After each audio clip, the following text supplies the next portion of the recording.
Siapa yang pernah dengar istilah ADHD? Atau mungkin teman-teman kenal seseorang yang kok kelihatannya energinya nggak habis-habis ya? Yuk kita bahas tentang ADHD di video kali ini. Assalamualaikum, halo semua. Buat yang baru lihat, kenalin aku Fani Otami, seorang dokter, health content creator, dan juga penulis. ADHD atau Attention Deficit Hyperactivity Disorder adalah gangguan neurodevelopmental yang ditandai dengan kesulitan memusatkan perhatian, hiperaktivitas, dan juga perilaku impulsif.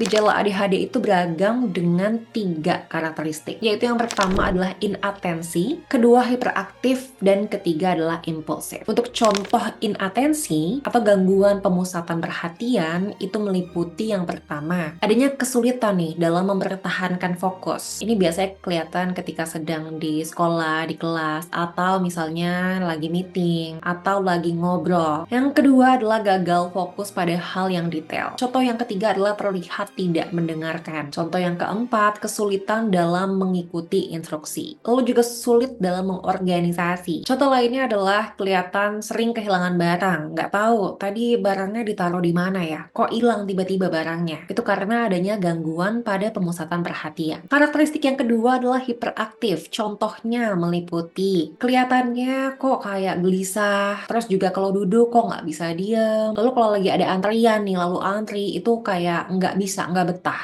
Bisa juga lari-lari atau kalau misalnya ada sesuatu yang bisa dipanjat, itu akan cenderung memanjat. Atau bisa juga bergerak tanpa terkendali, terlihat juga banyak berbicara. Itu adalah contoh dari hiperaktif. Karakteristik yang ketiga itu adalah impulsif. Nah, ini contohnya adalah yang pertama, kesulitan ketika menunggu giliran atau menjawab dengan impulsif padahal belum selesai. Contohnya lagi ngobrol terus kelihatan kok sering motong pembicaraan tiba-tiba padahal lawan bicaranya tuh masih ngomong. Itu juga adalah salah satu gejalanya. Kapan merasa curiga dan harus periksa ke dokter? Berdasarkan Clinical Practice Guideline for the Diagnosis, Evaluation, and Treatment of ADHD in Children and Adolescents dari American Academy of Pediatrics, kalau ada anak atau remaja dengan rentang usia dari 4 sampai 18 tahun yang mengalami masalah akademis atau masalah pada perilakunya, disertai dengan adanya gejala inatensi, hiperaktif, serta impulsif, maka sebaiknya dibawa ke dokter spesialis anak supaya bisa dievaluasi lebih lanjut. Jadi berkaitan dengan ADHD ini, walaupun tadi sudah tahu gejala-gejalanya, jangan sampai self-diagnosis ya.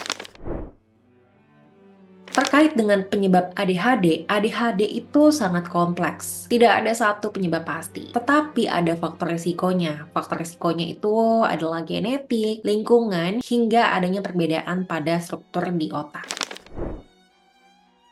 Penanganan ADHD itu bisa dengan atau tanpa obat. Tentu ini tergantung dengan kondisi masing-masing. Tiap orang pastinya berbeda. Makanya penting sekali untuk dilakukan evaluasi secara berkala ke dokter spesialis anak. Dampak ADHD itu bisa beragam dari adanya tantangan di sekolah untuk yang masih sekolah atau tantangan di tempat kerja untuk yang sudah bekerja hingga tantangan dalam menjalin hubungan dengan orang lain. Bahkan bisa juga terjadi tantangan dalam hubungan nih antara anak dan juga orang tuanya.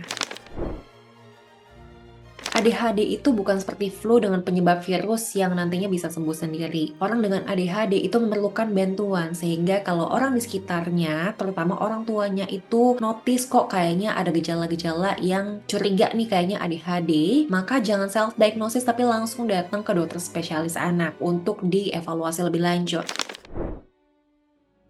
Perihal kesembuhannya, ini lebih ke bagaimana cara untuk mengelola kondisinya. Dengan dukungan yang tepat, orang dengan ADHD itu bisa menjalani kehidupan yang produktif dan juga bahagia. Jangan salah, banyak orang dengan ADHD yang sukses karena punya cara pandang yang unik dan juga kreatif.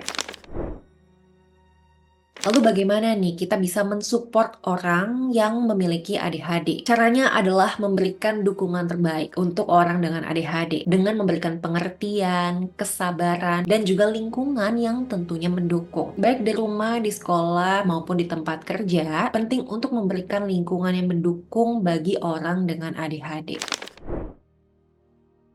Tiap orang dengan ADHD itu unik. Mereka boleh jadi perlu pendekatan yang berbeda sesuai dengan kondisinya masing-masing. Jadi, kita perlu support dan memahami terkait dengan kondisi ini. Semoga video ini bisa sedikit membantu. Jangan lupa subscribe karena kita akan bahas tentang kesehatan di video lainnya. Semoga kita dan orang kesayangan kita sehat selalu. Sekian video kali ini.